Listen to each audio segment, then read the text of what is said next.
Assalamualaikum warahmatullahi wabarakatuh. Salam sejahtera bagi kita semua. Puji syukur marilah kita ucapkan kehadiran Allah Subhanahu wa taala yang telah melimpahkan rahmat serta karunia-Nya kepada kita semua.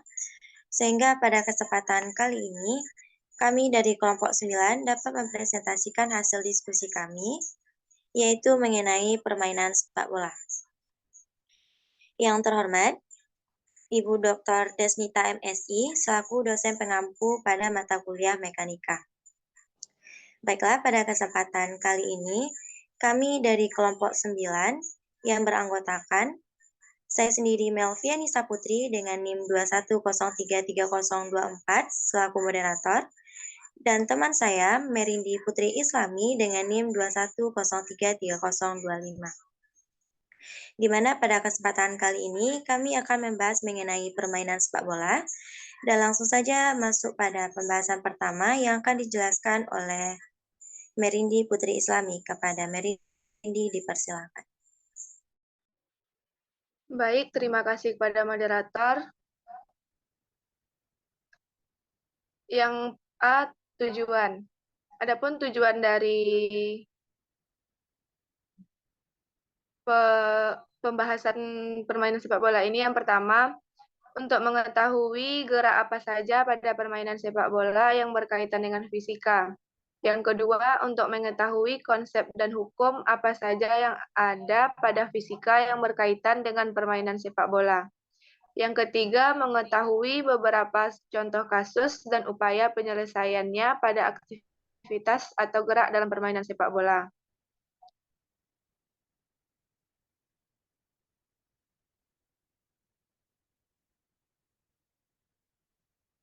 Selanjutnya yang B, macam-macam gerak pada permainan sepak bola yang berkaitan dengan fisika.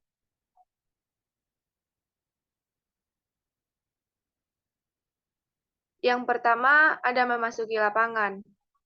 Pemain memasuki lapangan sepak bola di mana terjadi gaya gesek. Gaya gesek dihasilkan dari gesekan antara dua benda, yaitu gesekan antara sepatu pemain dengan rumput. Yang kedua, berbaris.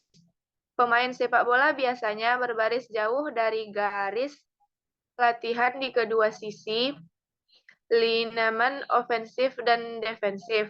Posisi mereka memungkinkan adanya ruang atau waktu untuk berakselerasi dari keadaan diam dan mencapai kecepatan tinggi untuk berlari dengan bola atau mengejar pembawa bola.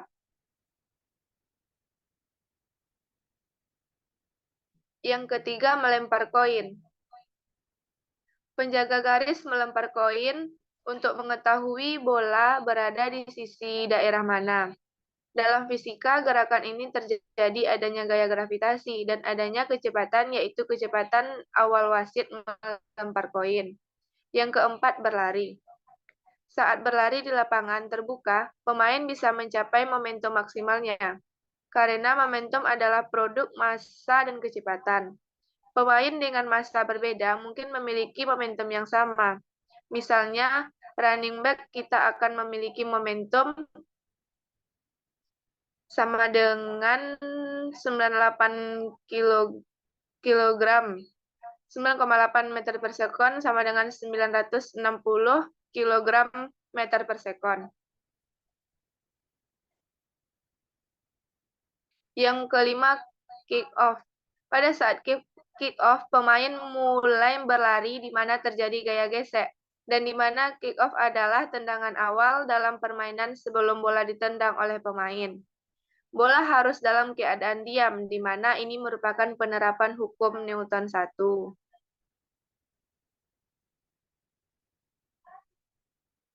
Yang keenam, gerakan merebut bola. Gerakan merebut bola dalam fisika termasuk gerakan translasi.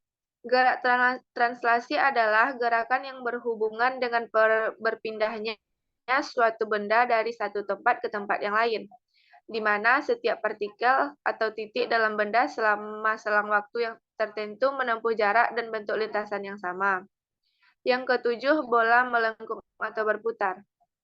Melengkung, berputar, atau menekuk disebabkan oleh gaya yang disebut efek Magnus. yang dihasilkan ketika gelombang udara bergerak di atas bola yang berputar. Saat udara mengalir di atas permukaan bola, lapisan batas tipis udara dibuat dan menempel di permukaan. Saat udara mendekati bagian belakang bola, lapisan udara berakhir karena tidak dapat tetap menempel di permukaan, melainkan pecah menciptakan serangkaian pusaran di belakang bola.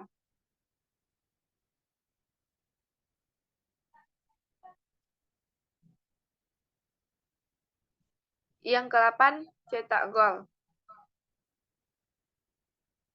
Hubungan erat dalam mencetak gol dengan fisika, terutama dengan mekanika, ilmu tentang gerak. Ketika bola lepas dari kaki pemain bola, bola mempunyai kecepatan awal yang cukup tinggi, gaya yang bekerja dan gaya gravitasi ke arah bawah. Itu sebabnya bola harus sedikit ditendang miring sedikit ke atas sehingga bola tidak cepat menyentuh tanah. Kecepatan mendatar tetap sama, tidak berubah karena tidak ada gaya mendatar yang bekerja. Hal terdapat sedikit gesekan udara dan angin, tetapi karena terlalu kecil sehingga dalam perhitungannya diabaikan. Ketika sudah mendekati gawang, pemain memberikan gaya tambahan pada bola sehingga bola berbelok dan bergerak lebih cepat. Karena cepatnya bola bergerak, penjaga gawang yang belum sempat merespon arah datangnya bola pun tidak sempat bereaksi dan terjadilah gol.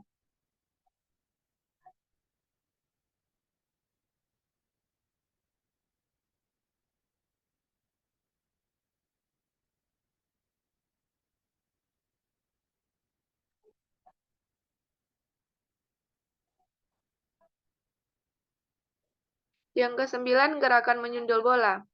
Seorang dapat menyundul bola dan mengarahkan bola tepat pada sasaran, membutuhkan akurasi, daya, dan pemanfaatan waktu yang akurat.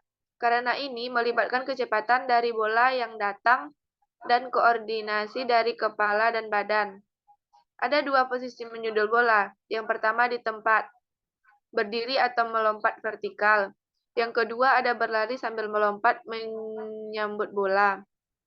Pada posisi 2, bola akan bergerak lebih cepat karena dalam hal ini, bola mendapat tambahan momentum akibat gerakan pemain. Besarnya momentum yang diterima oleh bola sangat tergantung pada keelastisan bola dan kekuatan otot tulang belakang ketika pemain menjundul bola.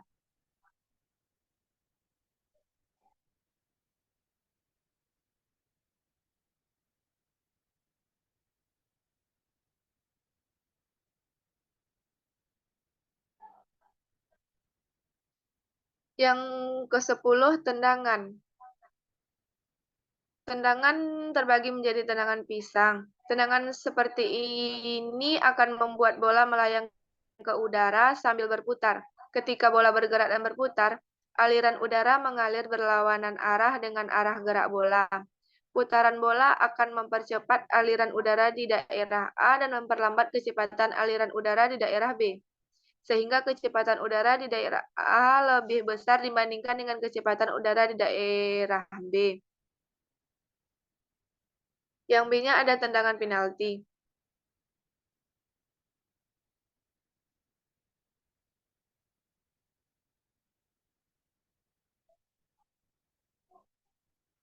Tendangan ini dilakukan pada jarak 11 meter dari gawang dan biasanya jarang gagal. Agar berhasil, penendang penalti harus memperhatikan arah angin, rotasi, dan kecepatan bola. Bola yang berotasi terlalu cepat dapat menimbulkan efek Magnus dan turbulence udara yang akan menyimpangkan bola. Yang C ada tendangan jarak jauh. Untuk dapat melakukan tendangan yang jauh, yang kamu perlukan adalah memberikan gaya pada bola sebesar-besarnya dan dari tendangan tersebut membentuk sudut 45 derajat.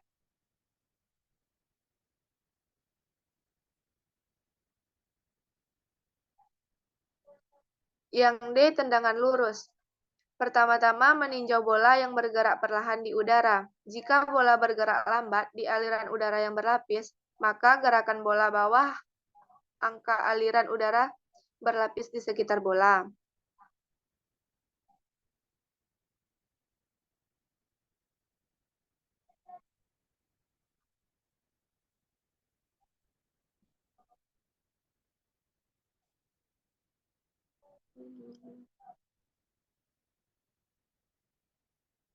Sekian penjelasan dari saya, dikembalikan pada moderator. Baik, terima kasih Merindi. Selanjutnya yaitu C. Konsep dan hukum fisika yang terdapat dalam permainan sepak bola.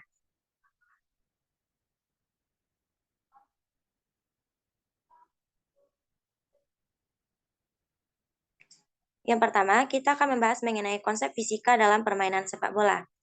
Yang pertama yaitu gesekan. Gesekan adalah gaya resistensi terhadap gerakan relatif, lapisan fluida, permukaan padat, dan elemental material yang saling meluncur. Ada 4 jenis gesekan, yaitu 3 yang pertama gesekan statis, geser, dan menggelinding, yang terjadi antara 2 atau lebih permukaan padat. Pada sepak bola yang bergesekan dengan tanah menyebabkan gaya tahanan atau gaya gesekan yang memperlambat bola. Kekuatan ini dapat bekerja untuk melawan tim karena dapat mencegah bola melewati tiang gawang. Yang kedua yaitu gaya gravitasi. Dalam konteks sepak bola, gaya ini berdampak besar pada bagaimana bola terbang. Jika tidak ada gravitasi, bola sepak hanya akan terus terbang di udara dan tidak pernah kembali ke lapangan sepak bola.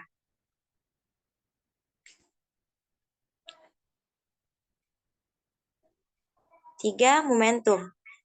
Berdasarkan mekanika Newton, momentum linear mengacu pada produk kecepatan dan massa suatu benda, yaitu Rho sama dengan M dikali V.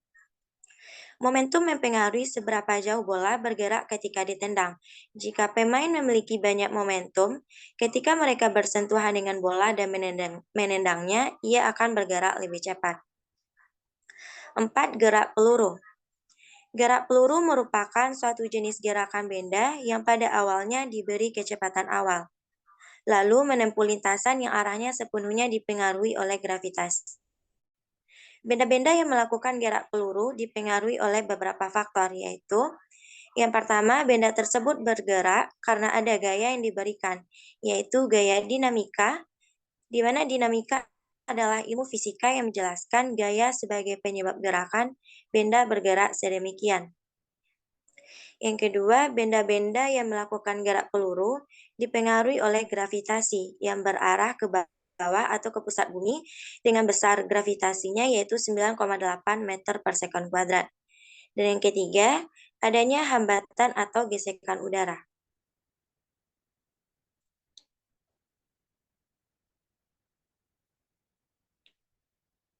5. Gerak peluru, gerak parabola. Bahwa bola yang ditendang dengan sudut elevasi tertentu akan membentuk lintasan parabola. Menurut perhitungan fisika, untuk menendang bola sejauh mungkin, pemain sepak bola harus menendang bola sekeras mungkin dengan sudut elevasi 450. Rumus-rumus gerak parabola pada sumbu X, yaitu X sama dengan V0 X dikali T sama dengan V0 cos theta dikali T. Atau Vx sama dengan V0 X sama dengan V0 cos theta, di mana Vx adalah kecepatan pada sumbu X dengan satuan meter per sekon, V0 X sama dengan kecepatan awal pada sumbu X, V0 sama dengan kecepatan awal dengan satuan meter per sekon, theta adalah sudut elevasi, X adalah kedudukan benda pada sumbu X dengan satuan meter, dan T merupakan waktu tempuh dengan satuan second.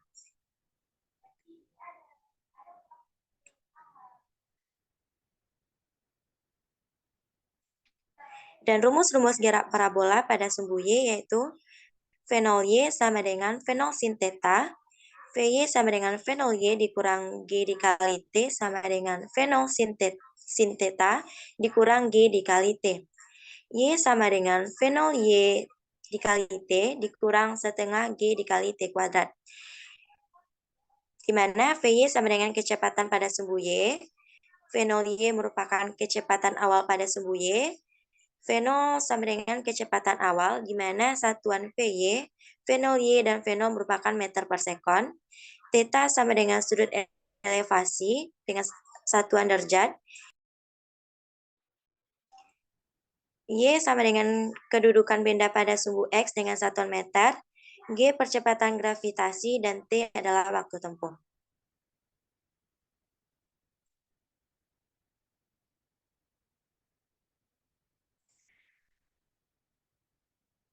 6. Efek Magnus. Efek Magnus didefinisikan sebagai kurva bola selama penerbangan. Saat bola berputar, gaya gesekan antara udara dan permukaan bola menyebabkan udara di sekitarnya mencapai arah putaran. Pada putaran atas, bola mengakibatkan kecepatan udara di bagian atas atau bagian bola berkurang dibandingkan dengan kecepatan udara di bagian bawah. Seperti yang dinyatakan oleh prinsip Bernoulli, ketika kecepatan udara berkurang, tekanan udara meningkat, kebalikannya. Besar gaya dari efek Magnus yaitu Fl sama dengan Cl Rd dikali 3 Fv. Dan gaya gesek pada bola selama melayang di udara yaitu Fd sama dengan setengah C dikali D dikali R AV kuadrat. Dan Rho sama dengan M dikali V.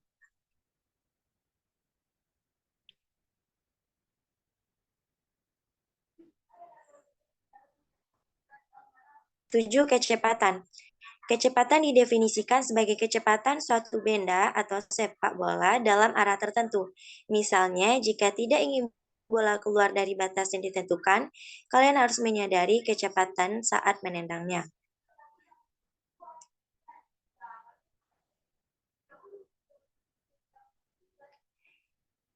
2. Hukum-hukum pada permainan sepak bola. Yang pertama, hukum Newton. Tanpa kita sadari bahwa 3 hukum gerak Newton selalu diaplikasikan dalam permainan sepak bola, yaitu hukum Newton. Contohnya yaitu ketika kita mengumpan bola ke teman kita, maka lama-kelamaan bola tersebut bergerak semakin lambat dan pada akhirnya berhenti, atau sigma F sama dengan 0. Yang kedua, hukum 2 Newton. Contohnya itu ketika kita menendang bola, yaitu semakin kuat tendangan yang kita berikan, maka semakin kencang pula laju bola yang kita tendang tersebut. Atau F sama dengan M dikali A.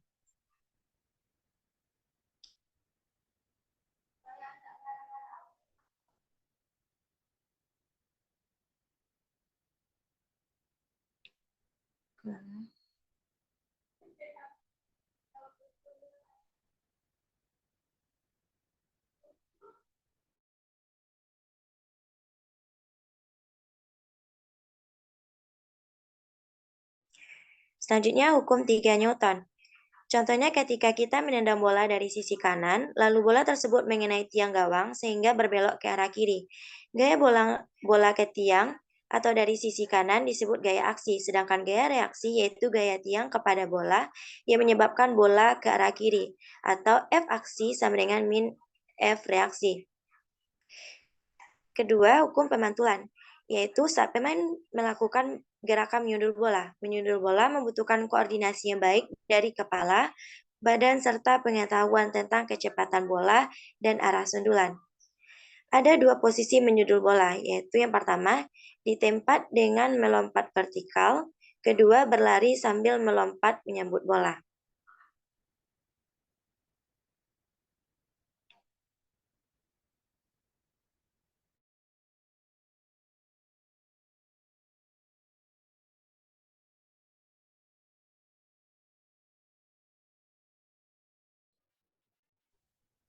Waktu sentuh kepala dengan bola pada saat 23 milidetik yang relatif lebih lama dibandingkan waktu sentuh kaki ketika ia menendang bola pada 8 milidetik, memungkinkan kita untuk mengarahkan bola secara akurat ke arah yang kita inginkan. 3. Hukum Bernoulli. Hukum ini terjadi pada tendangan pisang, di mana udara yang bergerak lebih cepat, tekanannya lebih rendah. Perbedaan tekanan udara antara daerah A dan B akan menimbulkan gaya tekan yang arahnya dari B ke A. Gaya tekan ini akan membuat bola lintasannya jadi melengkung. Jika bola bergerak dengan kecepatan sekitar 45 meter per sekon dan berotasi dengan 8-10 putaran per menit, gaya tekan ini akan membelokkan bola selebar 4 meter.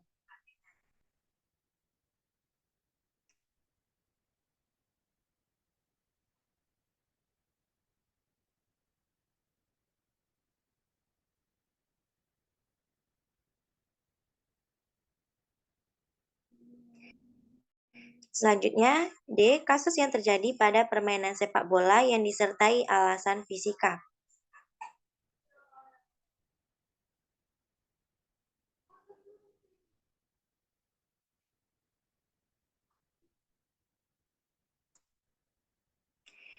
1. Bola keluar garis. Hal ini disebabkan karena kecepatan yang diberikan sangat besar dan gaya yang besar. Dan juga kita harus mengetahui potensi arah bola dalam sepak bola, terutama sepak bola dalam ruangan, karena lapangannya lebih kecil dibandingkan dengan lapangan sepak bola konvensional. Misalnya, jika tidak ingin bola keluar dari batas yang ditentukan, kalian harus menyadari kecepatan saat menendangnya. Yang kedua, bola tidak masuk gawang, yaitu karena ditangkap kiper, di mana jumlah gaya yang diberikan oleh pemain sepak bola berbanding lurus dengan gaya sepak bola. Gaya yang diterapkan oleh kiper pada bola harus lebih besar dari gaya sepak bola yang datang ke arah kiper.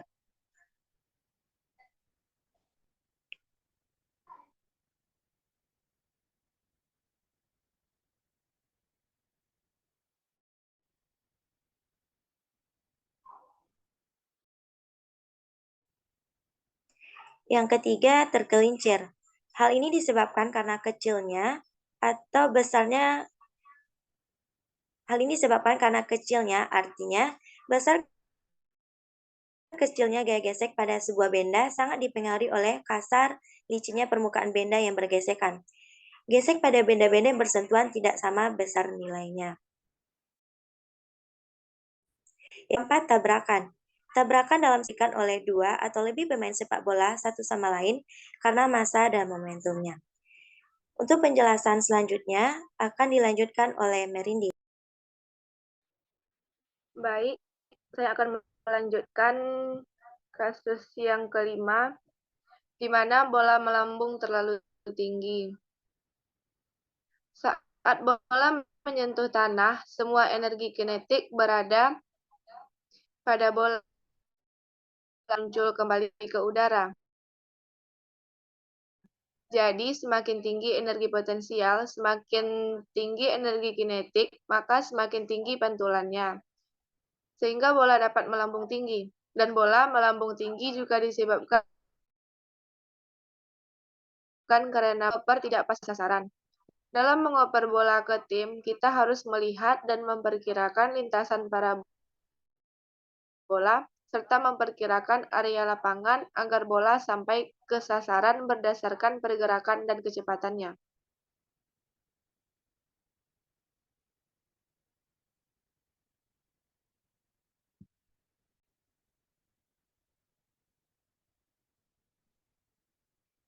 Yang ketujuh, menarik anggota tubuh lawan yang menguasai bola, yaitu adanya gaya tarik dari tangan pemain ke lawan, serta adanya hukum Newton 1 saat lawan mempertahankan keadaannya saat F0 dan adanya pengaplikasian hukum Newton 3 yaitu aksi reaksi di mana saat menarik lawan sehingga lawan terjatuh.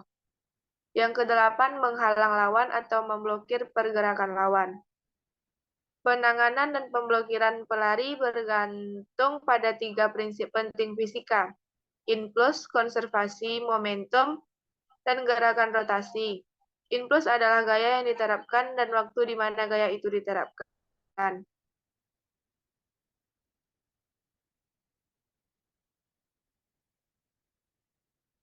Yang kesembilan, melompati lawan.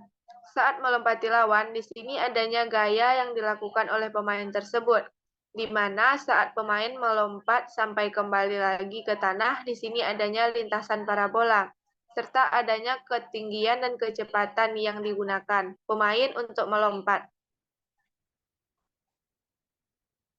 Sekian penjelasan dari saya, dikembalikan kepada moderator. Baik, terima kasih Mbak Rindi. Berakhirnya penjelasan dari Merindi, berakhir pula presentasi dari kelompok kami. Apabila ada kesalahan, kami mohon maaf.